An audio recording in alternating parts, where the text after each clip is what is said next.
Nito ngang nakaraang araw ay nakabalik na ang ating kabayan na si Renz Abando mula sa malalang injury na natamo niya sa kamay ni Shinano Unuwaku, at dito nga napatunayan na napakasikat niya sa Korea dahil grabing suporta ang binigay sa kanya ng mga Korean fans. Kaya sa video na to ay pag-uusapan natin kung gaano nga ba siya kasikat at kung paano naging ganito ka-famous si Renz Abando sa Korea. So way back June 28, 2022 nang pumirma na nga ng kontrata si Renz sa anyang KGC para maglaro sa pinakamataas na liga sa Korea, which is ang Korean Basketball League. At dito nga nagsimula ang magandang takbo ng kanyang karera. Unang nakilala si Renz sa Korea bilang isang small forward na may tangkad na 6'2" na may napakataas na talon. Kaya dito nga nabansagan si Renz ng mga Korean at tinawag siya na Airbando. Dito nga nakuha ni Renz ang atensyon ng mga Korean fans dahil sa kanyang pagiging high flyer.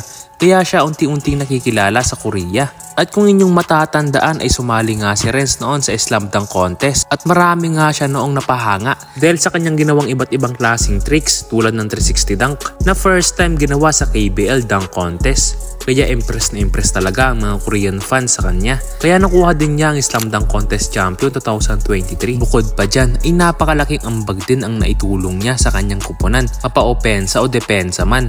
At isa siya sa naging dahilan kung bakit nakuha ng kanyang kupunan na anyang KGC ang champion sa EASL tournament at KBL 2023 champion. Kaya ganito na lang siya kamahal ng mga KGC fans. At sa hindi nakakaalam mga boss ay na-featured na rin itong si Renz Abando sa mga TV show sa Korea katulad nito.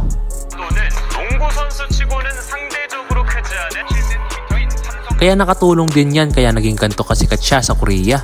At nito ang nakaraang araw sa kanyang pagbabalik mula sa injury ay grabe ang sumalubong na suporta ang ibinigay kay Renz at pinabillboard pa nga ang ating kabayan. At bukod pa dyan ay may hawak-hawak pa nga mga Korean fans sa number 12 na alam naman nating jersey number ni Abando. Grabing welcome ang ibinigay sa ating kabayan mga boss. Patunay din ito na napakalayo na ng narating ni Renz Abando sa mundo ng basketball. At ito din ang patunay na hindi mali ang desisyon niya na pumirma ng kontrata at maglaro na lang sa ibang bansa kaysa maglaro dito sa Pinas. Kaya keep it up Renz, at proud na proud kaming mga Pilipino sa narating mo.